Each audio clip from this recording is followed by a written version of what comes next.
Hello guys, welcome back to my channel. आज हम करेंगे इलस्ट्रेशन सेकंड, जो कि है टीडीएस का। फर्स्ट हम कर चुके हैं, जो कि एग्जाम के पॉइंट ऑफ व्यू से इंपॉर्टेंट है। सेकंड वाला कोई इंपॉर्टेंट नहीं है, पर इससे हमारा जो टॉपिक है वो क्लियर हो जाएगा, थोड़ा क्लैरिफिकेशन आ जाएगा। इलस्ट्रेशन सेकंड कर लेते हैं। During the financial year 2021, salary due to Mrs Shakuntala Agarwal, age 58 years, amounting to 11,42,000. She contributed 49,200 per annum to recognized provident fund.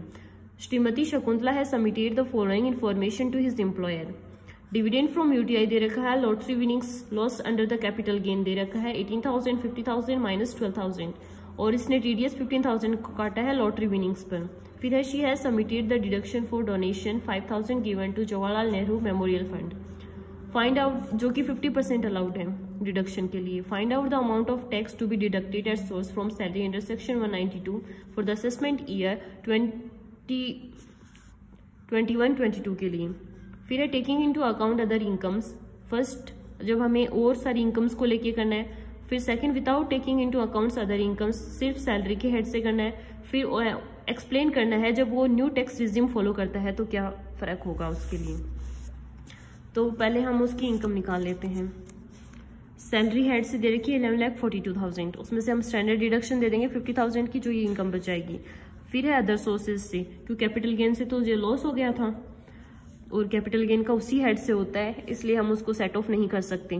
फिर है अदर सोर्स में, इसमें डिविडेंड की यूटीआई डिविडेंड फ्रॉम यूटीआई दे रखा है, जो कि एक्सेम्प्ट होता है, डिविडेंड एक्सेम्प्ट होता है। फिर इसने दे रखा है लॉटरी वाली दे रखी है इसने 50,000। तो हमारी जीटीआई कितनी आ जाएगी, 11,42,000 आ जाएगा।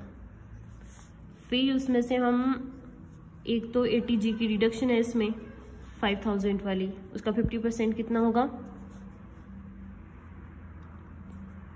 2,500 हो जाएगा। ये 50% अलाउड होगी, जो कि 80G में, और एक इसको 80C की मिलेगी, क्योंकि इसने रिकॉग्नाइज्ड प्रोविडेंट फंड में किया है 49,200 इसने इसमें कंट्रीब्यूट किया है। तो ये लेस करेंगे तो हमारी टोटल इनकम आ जाएगी 10,90,300 आ जाएगी। ये हमारी टोटल इनकम आ गई। अब हमें इसकी टैक्स लायबिलिटी निकालनी है, और आपको पता ही है लॉटरी इनकम पर तो 30% लगता है, तो 50,000 उसकी इनकम है, उस पर 30% लग जाएगा, जो कि होगा 15,000।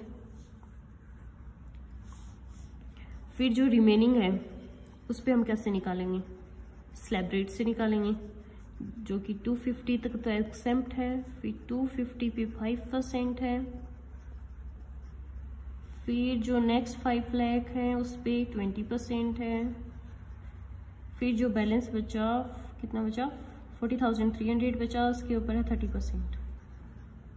तो इस पे कितने हो गया 12,500, 1 लाख,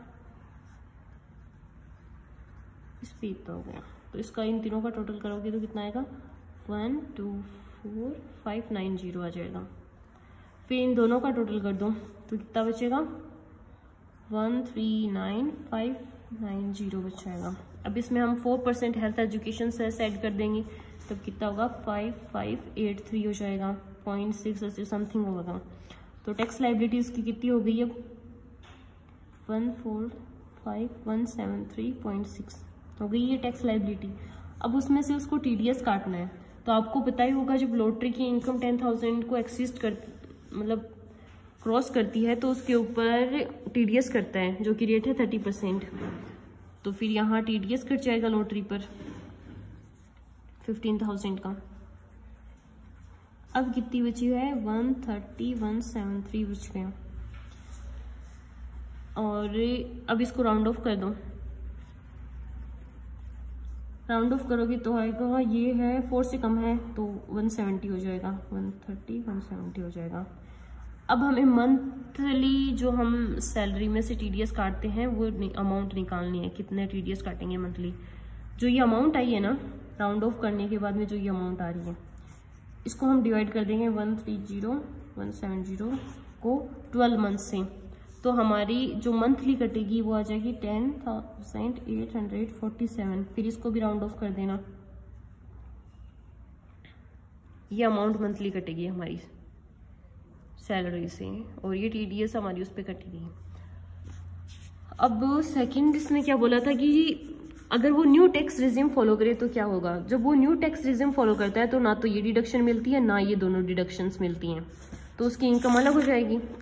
फिर आपको ये लाइन पहले लिख देनी है कि जब उसको ना तो 16 IA मिलेगी, ना 80C मिलेगा, ना 80G मिलेगा, तो उसकी टोटल इनकम कितनी हो जाएगी, 11,92,000 हो जाएगी। अब उस पर हमें टैक्स निकालना है।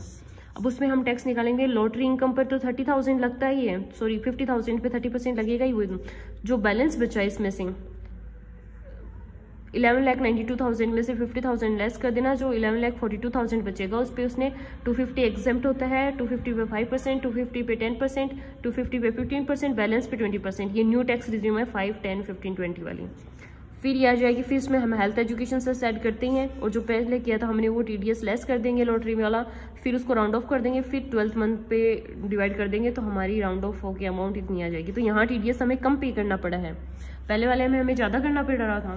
तो हम कौन सी फॉलो करेंगे, ये सेकंड वाली करेंगे जो कि अंडर सेक्शन 115 BA-C में आती है। फिर इसने बोला था कि जब आप सैलरी हेड को ही लेके करें, मतलब हमने अब तो क्या की थी, सारी इनकम्स को लेके किया था, अब ओनली सैलरी को लेके करें तो कैसे होगा।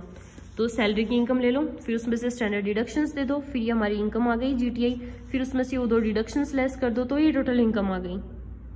डिडक्शंस लेस करते हैं टोटल इनकम आ गई। अब टैक्स लाइबिलिटी निकालनी है, जैसे 250 एग्जाम्प्ट हो गया, सिर्फ सैलरी हेड से ले रहे हैं तो लॉटरी वाला झंझट नहीं है। फिर ये 250 पे 5%, 5 लाख पे 20%, बैलेंस बचा उस पर 30%, फिर 4% हेल्थ एजुकेशन से सेट कर देंगे, फिर उसको राउंड ऑफ कर देंगे क्योंकि ये पॉइंटों में आ रहा है, फिर डिवाइड 12 कर देंगे तो मंथली TDS कटेगा, वो आ जाएगा सैलरी से। आ गया। अगर वो न्यू टैक्स रिजिम फॉलो करे, क्योंकि दोनों में फॉलो करना है उसको, तो न्यू टैक्स रिजिम फॉलो करता है तो उसकी इनकम कितनी होगी, फिर उसको ये 16 IA वाली डिडक्शन नहीं मिलेगी, तो उसकी इनकम 11,42,000 हो गई।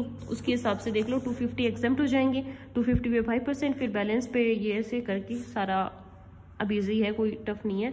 4% हेल्थ एजुकेशन से सेट कर देना, राउंड ऑफ कर देना, फिर डिवाइड 12 कर देना तो ये अमाउंट आ जाएगी।